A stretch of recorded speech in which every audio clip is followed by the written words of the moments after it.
जी समझना इधर मान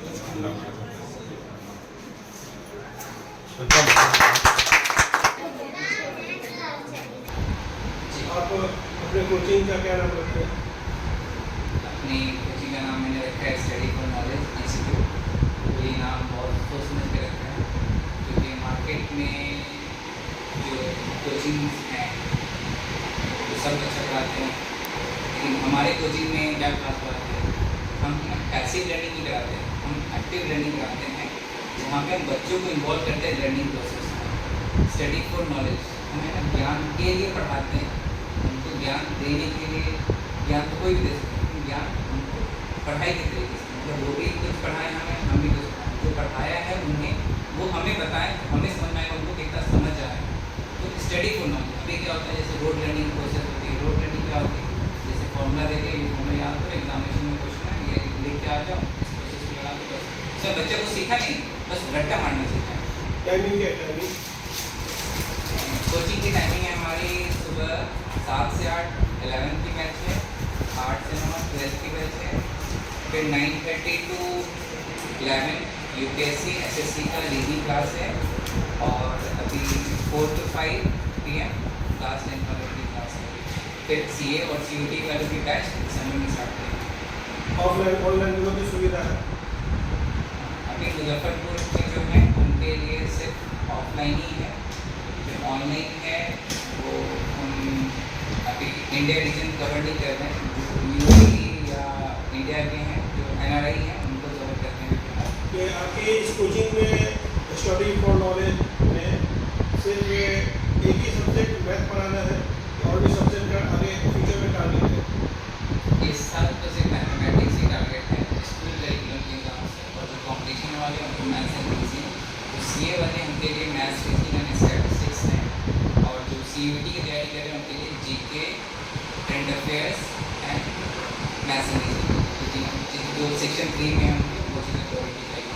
बाकी जो सब्जेक्ट हैं वो अगले साल से कोशिश करूँगा मैं कंप्लीट करने की। हर सब्जेक्ट और सब्जेक्ट का नहीं, साइंस वाला जो पोर्शन है वो ऐड करूँगा, और जीके वाला कर सकता हूँ, तो वो अभी गारंटी नहीं दे सकता, लेकिन अपडेट करूँगा किताब में तो स्कूल में जो बच्चे स्टूडेंट लोग जो है वो उनका तो हर किताब हर सब्जेक्ट में प्रॉब्लम रहता है, तो फिर उसको सॉल्व कैसे होगा?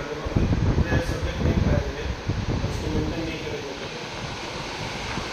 अभी क्या है ना, बच्चे क्लास 10 में हैं, 9th में हैं, 11th में हैं, तो जो सब्जेक्ट का जो हेड है वो है मैथमेटिक्स।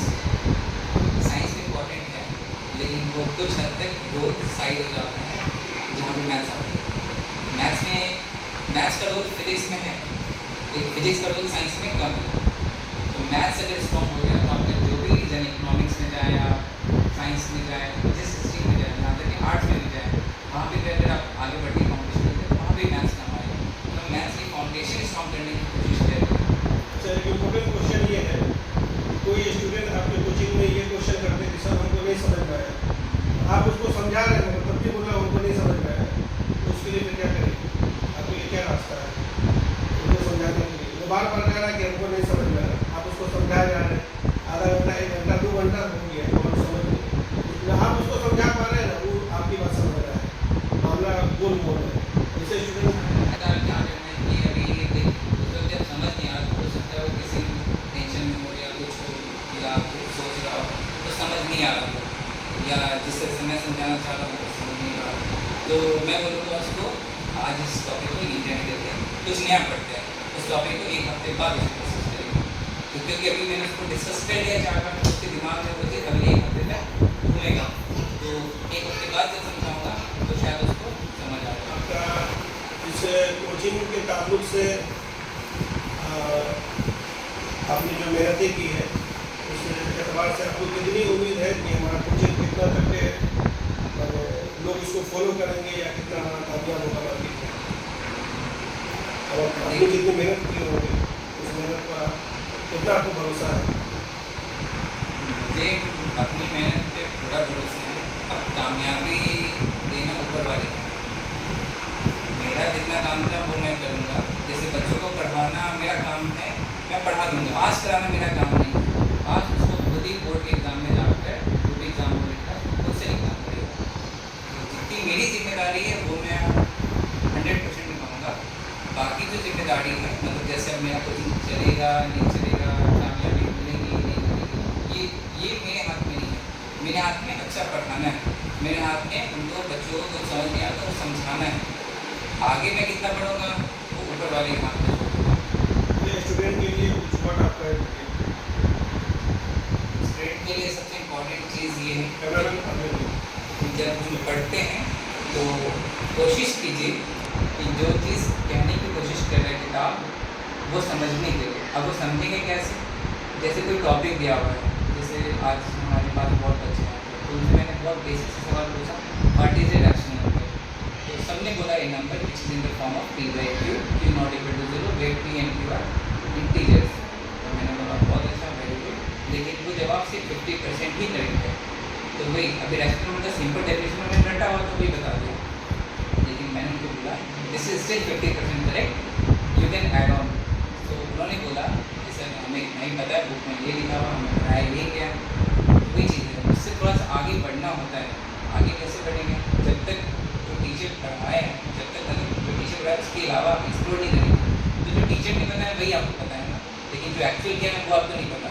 तो एक्सप्लोर कीजिए चीज़ें, आसपास चीज़ें जो भी हैं एक्सप्लोर कीजिए। अभी कोई इंटरनेट है, मतलब सबके पास मोबाइल फ़ोन है, इंटरनेट है, तो कोई जैसे पढ़ते हैं तो उसमें डेफिनेशन चेक कीजिए। हो सकता है किसी बुक में थोड़ी सी लिखी, लेकिन बुक में लिखी रहती है, मुझे पता है। तो बच्चे ऊपर ऊपर याद करते हैं, इसलिए वो दिक्कत आती है। तो रैशनल नंबर बेसिक डेफिनेशन है a number which is written in the form of p by q, where q not equal to 0 and p and q are integers, or a number which can be converted into p by q form where q not equal to 0, p and q are integers। एक number जो p by q के form में है वो integers rational number है, वहाँ पे p और q इंटीजर्स और q not equal to 0। या तो वो नंबर जिसको आप p by q के फॉर्म में कन्वर्ट कर सकते हैं, q not equal to 0 है, p और q इंटीजर्स है। तो यहाँ पे दो इसके डिवीजन, ठीक है। तो ये चीज़ आपको पता होना चाहिए, p by q के फॉर्म में वो तो रैशनल नंबर नहीं, लेकिन जो इसको आप p by q के फॉर्म में कन्वर्ट कर सकते हैं वो भी रैशनल नंबर है। तो ये दो चीज़ हैं, वो पहला पार्ट बताया था, दूसरा पार्ट छोड़ देते हैं। दूसरा पार्ट इंपॉर्टेंट है, पहला पार्ट तो कोई बता सकता है, यही दूसरा पार्ट आपकी ज़िंदगी का आगे बढ़ने का पिलर बनेगा, क्योंकि अंडरस्टैंडिंग इम्पॉर्टेंट है। तो कुल मिला के कहना ये है कि पढ़ाई कीजिए, समझ कीजिए, आप आगे और बढ़िएगा। चलिए, आपको बहुत बहुत शुक्रिया कोचिंग करने के लिए। स्टडी फॉर नॉलेज ऊपर वाला आपको कामयाब करेगा।